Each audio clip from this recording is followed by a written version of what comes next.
Good morning to all of you. मैं Saurabh cyber. आशा करता हूँ आप सब अच्छे होंगे, हंसते होंगे और मुस्कुराते होंगे। तो अभी तक आपने मेरे चैनल इमोशन वाला को सब्सक्राइब नहीं किया तो सब्सक्राइब कर लीजिएगा, लाइक कर दीजिएगा एंड शेयर ज़रूर करिएगा ताकि लेटेस्ट इन्फॉर्मेशन आप तक ज़रूर पहुँचे। आज हम बात करने वाले हैं प्रोटिस्टा पार्ट 2। इससे पहले हमने बात किया था प्रोटिस्टा पार्ट 1 में कितने टाइप्स की कैटेगरी थे। अब हम इसमें बात करने वाले हैं पार्ट 2 में। तो पार्ट 2 में हम देखेंगे कि कौन से जीव आते हैं, कैसे उनका आकार होता है, कैसे उनका शरीर होता है और कैसे वो रहते हैं। ठीक है, तो ध्यान दीजिएगा। पार्ट 2 में हम डिस्कस करने वाले हैं सबसे पहले यूग्लिना के बारे में, जिसको कहते हैं यूग्लिनाइड। क्या कहते हैं? यूग्लिनाइड। तो यूग्लिनाइड पूछा जाएगा किस में आते हैं, तो ये प्रोटिस्टा में आते हैं। प्रोटिस्टा का मेन विशेषता क्या है, यानी मेन एडवांटेज क्या है कि ये यूकैरियोटिक एक कोश की जीव होते हैं। अब ध्यान दीजिएगा, यहाँ पे हम अपने टॉपिक पे आते हैं। तो टॉपिक हमारा क्या है? प्रोटिस्टा जगत पार्ट 2। और सबसे पहले है यूग्लिनाइड, जो प्रोटिस्टा जगत में आते हैं जीव। यूग्लिनाइड के अंतर्गत कौन आता है? देखिए, सबसे पहले ये रहते कहाँ? तो ये स्वच्छ जल में रहते हैं। स्वच्छ जल कहने का मतलब क्या है कि ये प्रदूषित जल में नहीं रहते हैं। कहाँ रहते हैं? स्वच्छ जल, यानी साफ़ वाटर में रहते हैं। अब दूसरी बात कि इसमें कोशिका भित्ति नहीं पाई जाती है, या आप कह सकते हो कि कोशिका भित्ति के स्थान पे, सेल वॉल के स्थान पे एक परत पाई जाती है, जिसको हम लोग कहते हैं पेलिकल। क्या कहते हैं? पेल्विकल कहते हैं। अब ध्यान दीजिएगा, ये क्या होते हैं? भोजन अपना कैसे बनाते हैं? तो भोजन बनाते हैं प्रकाश के द्वारा और दूसरे जीवों पे निर्भर रह के, परजीवी के रूप में। कैसे? परजीवी के रूप में। जब सूर्य का प्रकाश नहीं होगा तो ये परजीवी के रूप में कार्य अपना भोजन बनाएंगे, और जब सूर्य का प्रकाश होगा तो ये पौधे की तरह अपने भोजन को बनाएंगे प्रकाश संश्लेषण की क्रिया को करके। अगला बात, ध्यान देने वाली बात ये है कि इसमें वर्णक उपस्थित होते हैं, यानी क्लोरोप्लास्ट। क्या उपस्थित होते हैं? क्लोरोप्लास्ट उपस्थित होते हैं। जैसे उच्च पौधों में उपस्थित होते हैं, ठीक उसी प्रकार, क्योंकि प्रकाश संश्लेषण की क्रिया हो रही है, तो बिना क्लोरोप्लास्ट के उपस्थित हुए प्रकाश संश्लेषण की क्रिया नहीं हो सकती है। तो इसमें कौन से जीव आएंगे? तो सबसे फेमस है यूग्लिना। ये आप देख सकते हो यूग्लिना का फिगर।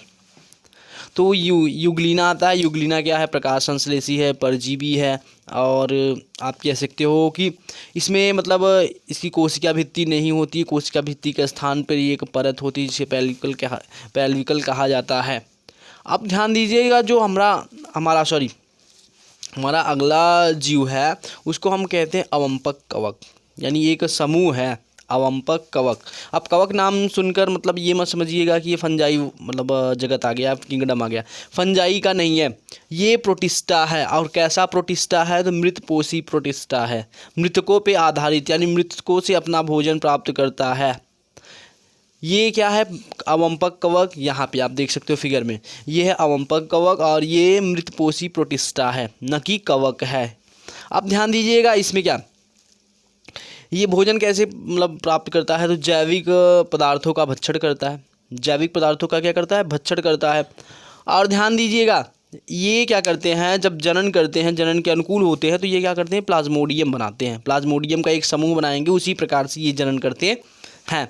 अगली बात करें अगर, तो अगला हमारा है प्रोटोजोआ। प्रोटोजोआ कहने का मतलब कि एक पैरासाइट्स जो हमारे लिए लाभदायक भी होते हैं, हानिकारक भी होते हैं। ज़्यादातर हानिकारक होते हैं, लाभदायक बहुत कम होते हैं।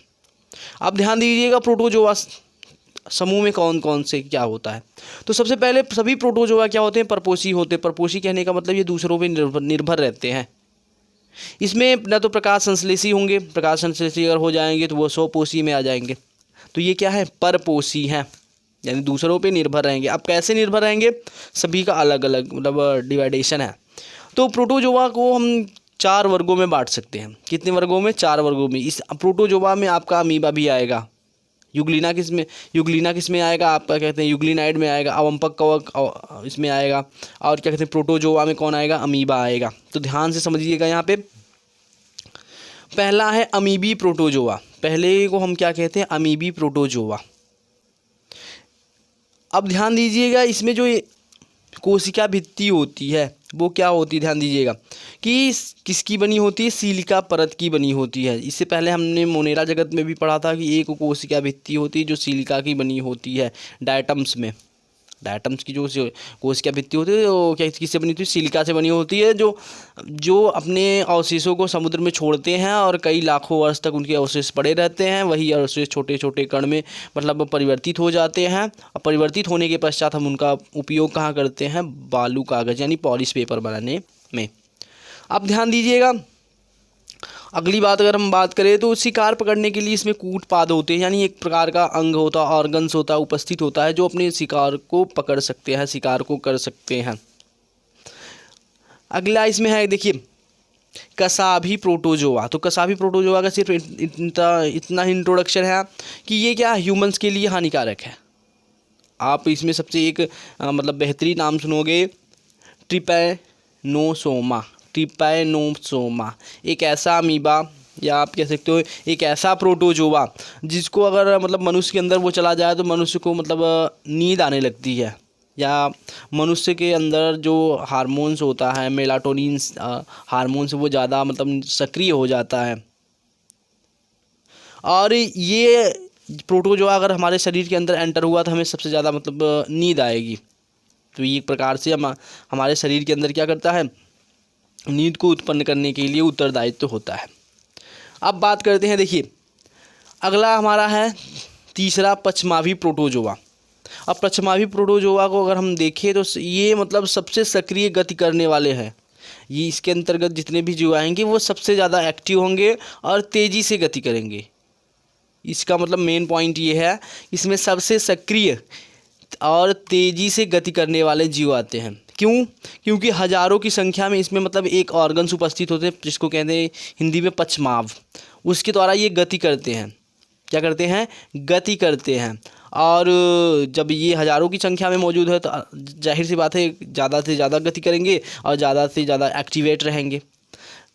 चौथा है स्पोरोजोआ। स्पोरोजोआ कहने का मतलब क्या कि ये आप कह सकते हो कि मैं अगर आप इसका इतना इंट्रोडक्शन दूं कि ये हमारे शरीर में मलेरिया का वाहक है, या मलेरिया का क्या है, मेन रीज़न है। इसी के द्वारा मलेरिया हमारे शरीर में पहुंचता है। हम बात करते हैं प्लाज्मोडियम की। तो मलेरिया के लिए मतलब एक अलग से मैं चैप्टर लाऊंगा जिसमें आपको बताऊंगा कि कैसे मलेरिया का जो वाहक होता है प्लाज्मोडियम, उसका मतलब एक प्रकार से जनन हम लोग भी करते हैं और मच्छर द्वारा भी होता है। लैंगिक जनन किस में होता है, अलैंगिक जनन किस में होता है, और मच्छर में कौन सा जनन होगा, किसको हम प्राइमरी उपभोक्ता मानते हैं और किसको हम सेकेंडरी मानते हैं, इन तमाम बातों की जानकारी हम उसमें देंगे। सिर्फ इसमें आप इतना जान लीजिए कि इसकी जो लाइफ साइकिल होती है वो 2 लोगों में पूरी होती है। अगर मलेरिया जिसको हो गया, एक ह्यूमन्स हो गया, एक मतलब मच्छर हो गया, दो लोग मिलकर इसका क्या करते हैं, लाइफ साइकिल पूरी करते हैं। और ये सबसे फेमस मतलब आप कह सकते हो कि जितने भी क्या कहते हैं प्रोटोजोआ है, सबसे फेमस प्रोटोजोआ यही है, प्लाज्मोडियम, मलेरिया का वाहक। तो ये रहा प्रोटिस्टा जगत से रिलेटेड मतलब जितनी भी जानकारी आप लोगों को देनी चाहिए। मतलब ये सब बेसिक जानकारी है, सिर्फ इतना कि ये रहते कहाँ हैं, खाते क्या हैं, और मतलब हमारे शरीर में कैसे रोग उत्पन्न करते हैं, क्या हमारे शरीर के लिए हानिकारक है, लाभदायक है, इन तमाम बातों की। बाकी इनका जो डीप में क्या कहते हैं एक्सप्लेनेशन है वो इंटर लेवल पे तो नहीं है। हालांकि आप अगले क्लास में जाओगे, बीएससी एमएससी करोगे, तब उसमें मतलब एक चैप्टर वाइज दिया है, उसमें आप ज़्यादा डीप में समझ पाओगे। ठीक है, तो अभी सिर्फ इतना आप जानते रहो कि प्रोटोजोआ के अंतर्गत कौन कौन से जीव आते हैं, कहाँ रहते हैं, क्या खाते हैं, क्या मानों पे उनका मतलब आप कहो कि हानि पहुंचाते हैं कि नहीं पहुंचाते, इन तमाम बातों की जानकारी हम यहाँ पे दे रहे थे। अब हम इससे अगले वाले चैप्टर की अगर हम बात करें तो वो हमारा है मतलब अगला टॉपिक है कवक, फंजाई। तो फंजाई में भी तमाम से पेड़ पौधे मतलब जीव आएंगे, पेड़ पौधे आएंगे। तो देखते हैं उसमें क्या खासियत होती है। अभी तक हमने 2 जगत को पढ़ा, मोनेरा जगत, प्रोटिस्टा जगत। प्रोटिस्टा जगत में हमने 2 पार्ट पढ़े, पार्ट 1 और पार्ट 2। मोनेरा जगत में हमने 1 पार्ट पढ़ा, उसमें मतलब काफ़ी सारी जानकारी मिली। अब हम जो अगला जगत लाएंगे वो है कवक। तो कवक भी काफ़ी अपने आप में एक महत्वपूर्ण जगत है। तो आशा करते हैं आप सब को वीडियो पसंद आए। तो वीडियो को लाइक करो, चैनल को सब्सक्राइब करो, मुझे क्या करो, सपोर्ट करो। और ठंडी बढ़ चुकी है तो आप अपने आप को सुरक्षित रखो। Thank you.